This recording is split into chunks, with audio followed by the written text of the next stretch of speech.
So, as you may have guessed, I'm talking about art in this video. I know, I'm so sophisticated. First it was music, then it was language, now it's art. Let's see if we can keep this cultural smorgasbord going, shall we?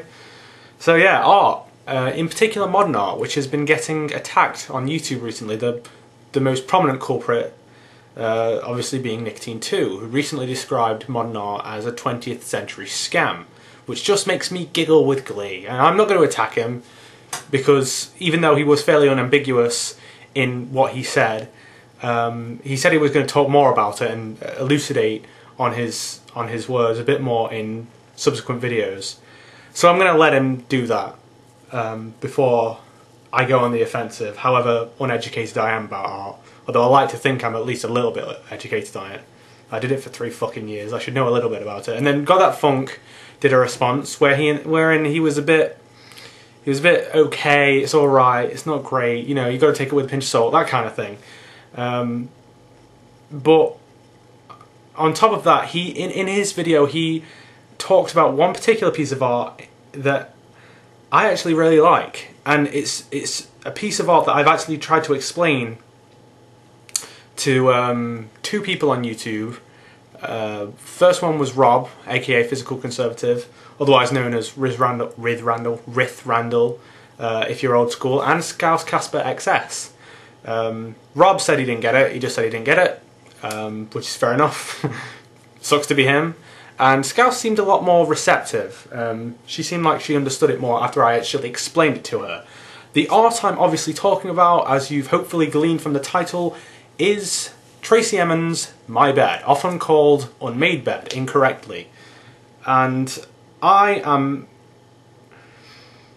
fiercely defensive about Tracey Emin's My Bed. I think, personally, that it is one of the best pieces of conceptual art ever made. It's my favourite piece of conceptual art. And it's very easy to attack modern art and conceptual art. It's very in vogue to attack conceptual art because it's just such an easy target. Everyone does it. It's kind of expected, and it's snobbish, and it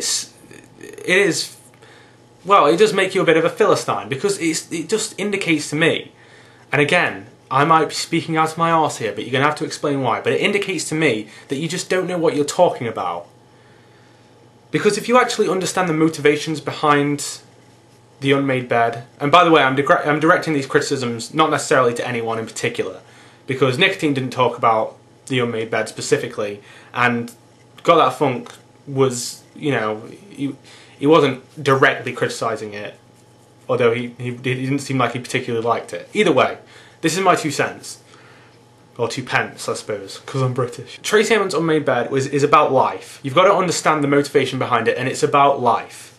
Because aside from the fact that a bed is a very personal object, it's a representation of Tracey Emin's depression when she was dealing with personal relationships, and it's a representation of how she felt with an object. And a bed is a really good object to use to describe life. You are born in a bed, usually. Most of us sleep in beds, we cry in beds, we read in beds, we laugh in bed, we fuck in bed. We do a lot of things in bed. It is a place where we spend a lot of time in our lives, and a lot of us will die in bed. It is the perfect object to choose to represent life without actually showing it in some form or another. And when you see this in conjunction with the objects strewn around it, and you see how messy and fucked up it is, it shows you that her life was fucked up at that point. It's about her depression. Tracey Emin's My Bed is a fucking masterpiece. It's a representation of her depressed state of mind during the time in her life when she was having problems, and it's the perfect object to choose to represent life. And when you understand it from that perspective, surely you see that it has some inherent value, because conceptual art and modern art is not necessarily about aesthetics or beauty or form or attractiveness or just how it looks.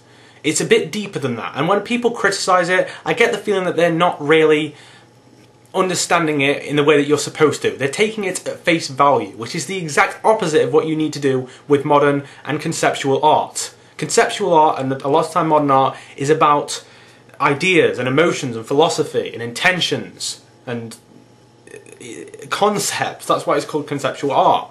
It's not about what it looks like. It's about what it says to you and what it says about the person who made it. And for people to think, oh well, I didn't like this, so it must not be art, is really kind of offensive. I've had art teachers who have said the exact same thing. I talked to an art teacher I had at my college who was really offended by that mentality, that people can criticise art without knowing anything about it. And I feel the same way about Tracey Emin's My Bed.